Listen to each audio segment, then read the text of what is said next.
À l'origine, moi je suis de formation scientifique, donc j'ai fait mes études dans une école d'ingénieurs parisienne.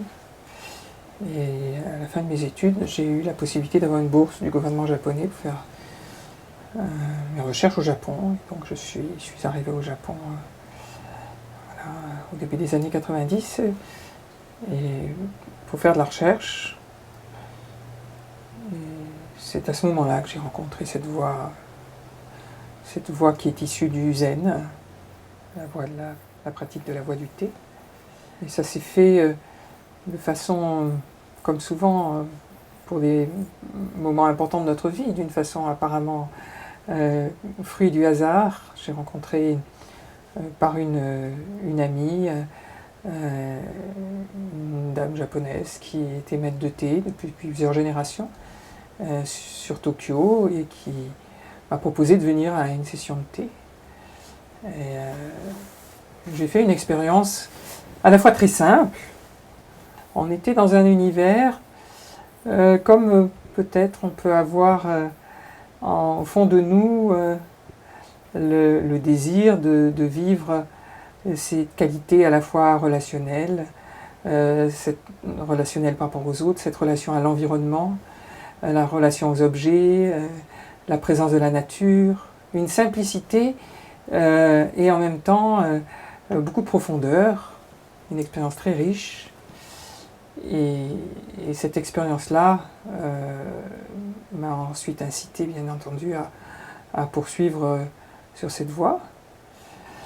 Donc à mon retour en France, j'ai continué la pratique tout en ayant mon activité de chercheur.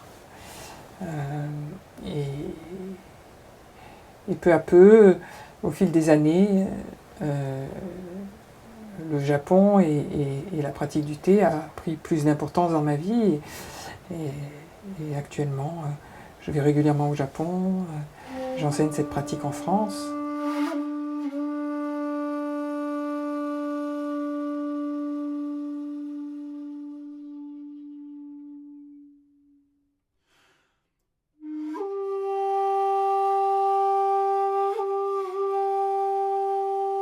Donc ce lieu est à la jonction entre deux vallées, la vallée de la Lyonne.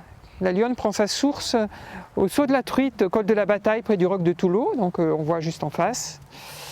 Et elle coule, elle traverse Saint-Jean-en-Royans et va en direction de Saint-Nazaire. Et de l'autre côté, il y a Laval, Comble-Laval, pour ceux qui connaissent la région. Et tout au fond de Laval se trouve le col de la Machine.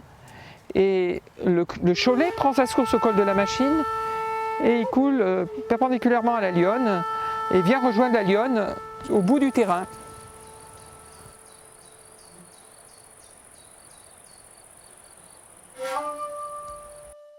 Donc à mon retour du Japon, quand j'ai redécouvert cette terre, quand je l'ai redécouvert avec un autre regard, eh bien, il m'est apparu évident et naturel que ce lieu pouvait être le cadre de jardins japonais. La mousse est abondante, donc j'ai réalisé un jardin de mousse, il y a un jardin autour du pavillon de thé. Et cet environnement est idéal pour la pratique.